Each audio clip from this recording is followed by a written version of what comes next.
S'il est vrai que beaucoup de papas, de par leur comportement, de par leur attitude, donnent des raisons valables pour qu'on fasse la différence entre papa et maman, pour qu'on méprise même ce jour consacré au papa, la Bible, elle, semble ne pas aller dans ce sens. La Bible semble accorder la même importance tant au père qu'à la mère. Lorsqu'elle dit dans Proverbes chapitre 30, verset 17, et je lis pour vous, l'œil qui se moque d'un père et qui dédaigne l'obéissance envers une mère, les corbeaux du torrent le perceront. Elle poursuit en disant, au verset 22, Proverbe 24, écoute ton père, lui qui t'a engendré, et ne méprise pas ta mère quand elle est devenue vieille. Et au verset 25, nous lisons que ton père et ta mère se réjouissent. Dans aucun de ces versets, il n'est dit d'avoir une attitude envers la mère seulement. Donc, mes sœurs, les mamans, ce matin, vous qui êtes ici, il revient à vous de rehausser l'éclat de la fête des pères. Car la Bible a mis le père et la mère auprès des enfants pour leur total épanouissement. La Bible n'a pas mis la maman out le père.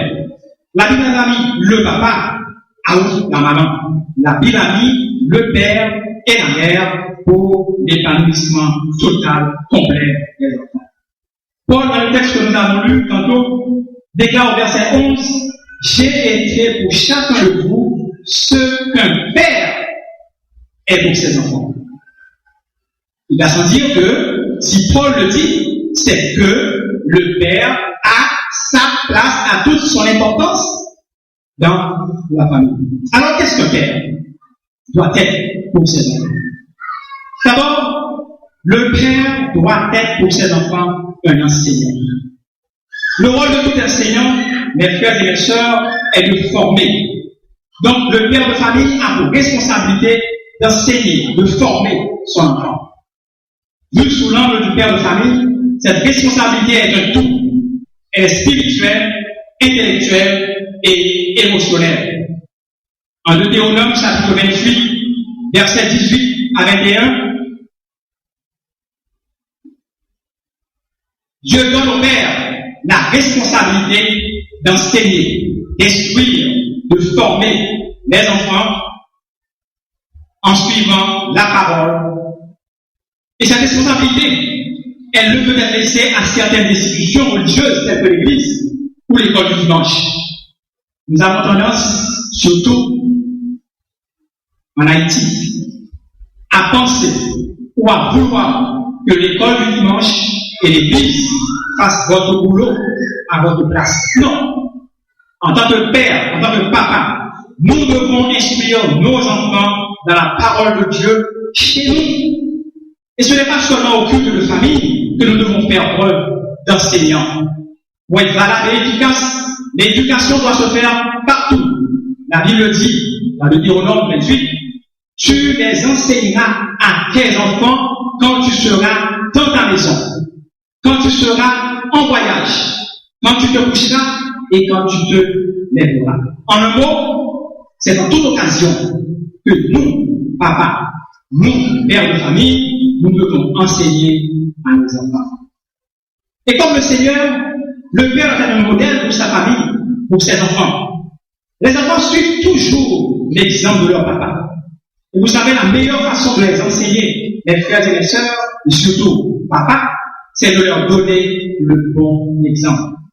N'oubliez pas que les enfants sont d'excellents observateurs. Donc le Seigneur, il reste pour nous chrétiens le modèle le plus parfait. Nous n'avons jamais pu nous donner le mauvais exemple. Au contraire, Christ nous donne l'exemple qu'il est un enseignant. Et nous le voyons chaque fois, à chaque fois, il édifie, il élève, il console, il exalte son Église. Ainsi devrions-nous être papa, des exemples pour nos enfants. Le père est non seulement un enseignant pour ses enfants, mais il doit être aussi un leader, un chef, une autorité. Et là, je comprends lorsque, assez souvent, on prend le père comme quelqu'un qui dirige, corrige, a de l'autorité, qui exerce son autorité. La première idée, effectivement, qui vient à l'esprit, quand on parle de papa, c'est quelqu'un qui établit les règles. C'est quelqu'un qui corrige. Mais oui, les enfants ont besoin d'être corrigés. Les enfants ont besoin d'être disciplinés. Pour devenir les adultes responsables, ils ont besoin de discipline.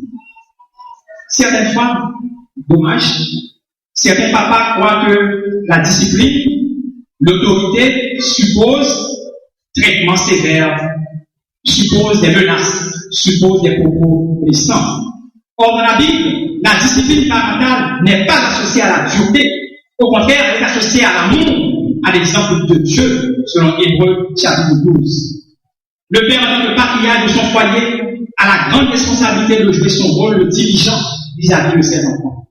Il a le devoir de contribuer à créer un foyer où l'Esprit Saint puisse demeurer. Il doit participer activement à l'établissement des règles et de la discipline familiale.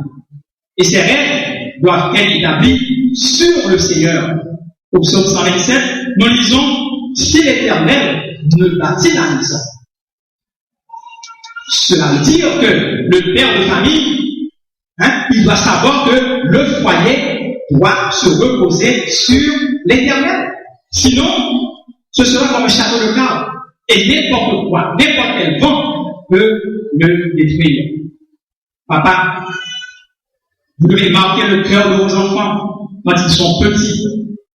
En étant leader, en étant l'autorité de la famille, papa, vous devez être à l'écoute de vos enfants.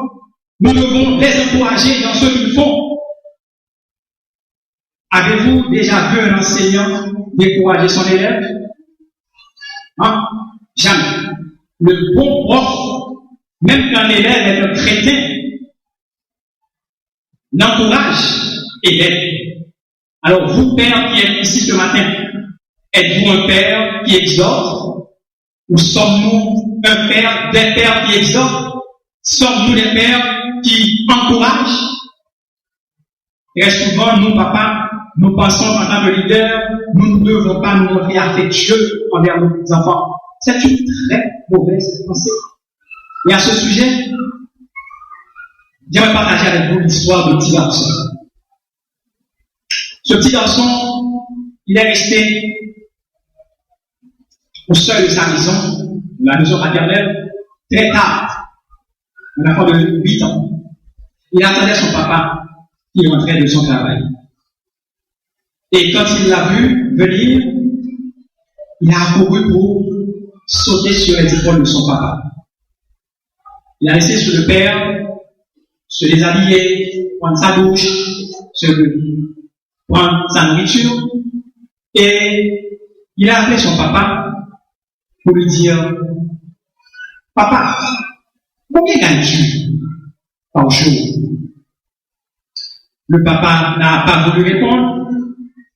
Il a insisté, disant « Papa, s'il te plaît, dis-moi combien tu gagnes par jour. » Et après maintes hésitations, le papa me dit « Je gagne $12 par jour. » Et il est allé. Il est retourné, il a dit « Papa, tu es sûr que tu gagnes $12 par jour? » Papa a dit « Oui, je gagne $12 par jour. » Est-ce que tu peux me donner $6, s'il te plaît? Et le papa lui dit « Mais qu'est-ce que tu vas faire avec $6? Un jeune, 8 ans, qu'est-ce que tu vas faire avec $6? » Le papa ne lui a pas donné les $6. Il est allé, il est retourné dans sa chambre avec les larmes aux yeux. Quelques instants après, le papa s'est approché de lui dans sa chambre pour lui dire, mon fils, pardonne-moi, j'ai été dur envers toi. Je n'étais pas tendre envers toi. Voici les signaux-là. Et le fils de lui dire, non papa, j'ai eu le temps de trouver les signaux-là. J'en avais besoin parce que je voulais avoir $12 pour acheter ta journée. Et maintenant, c'est le papa qui est fondu. Quelle leçon pour ce père de famille. Nous autres papas, très souvent nous pensons que nous n'avons comme seule responsabilité que apporter de l'argent à la maison. Nous oublions que nos enfants, notre femme, ont besoin de notre temps, de notre écoute en tant que leader de la famille. Et là maintenant, je parle surtout au pasteur et à moi-même. Nous pensons qu'il est plus important de passer plus de temps avec les membres de l'Église qu'avec notre famille, avec nos enfants. Et vous savez, je connais un pasteur de l'Amérique du Nord qui eut à dire du rôle de la chair. S'il devait vivre une nouvelle vie et qu'il devait corriger sa vie, cette nouvelle vie, il passerait plus de temps à prier et plus de temps auprès de ses enfants. Les enfants, comme on dit tantôt, sont de véritables observateurs. Tout ce que fait, tout ce que dit un papa est enregistré, capté par les enfants. C'est pourquoi nous devons leur donner le bon exemple. Et permettez-moi une nouvelle fois de partager avec vous cette petite histoire. Un papa, une fois, est retenu il n'a pas été à l'église parce qu'il a dû aller travailler le dimanche. Le dimanche d'après, fatigué, il n'a pas été à l'église. Et le troisième dimanche, il ne s'était pas senti en forme. Peut-être, s'il y avait chikungunya, je dirais qu'il était atteint de chikungunya, il n'a pas été à l'église.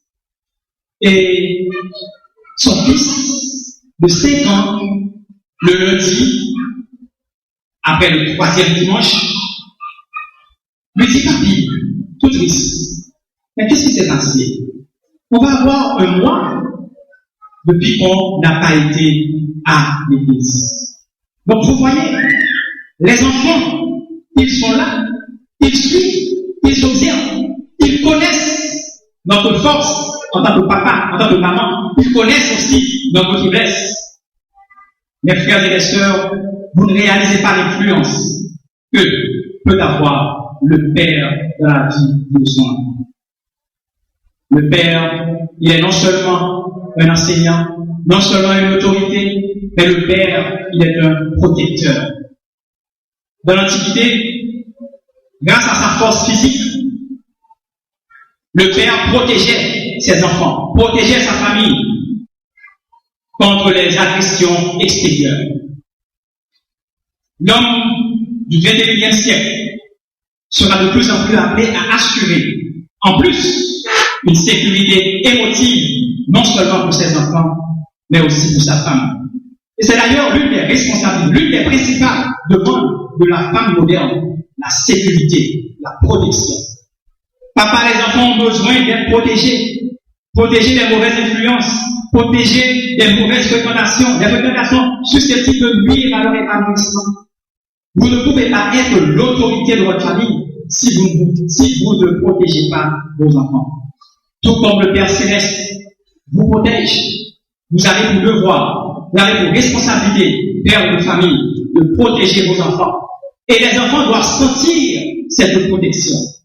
Tout comme nous disons, Dieu est pour nous un refuge, nos enfants doivent pouvoir dire aussi, mon papa est mon refuge et mon appui, un secours qui ne manque jamais dans la détresse.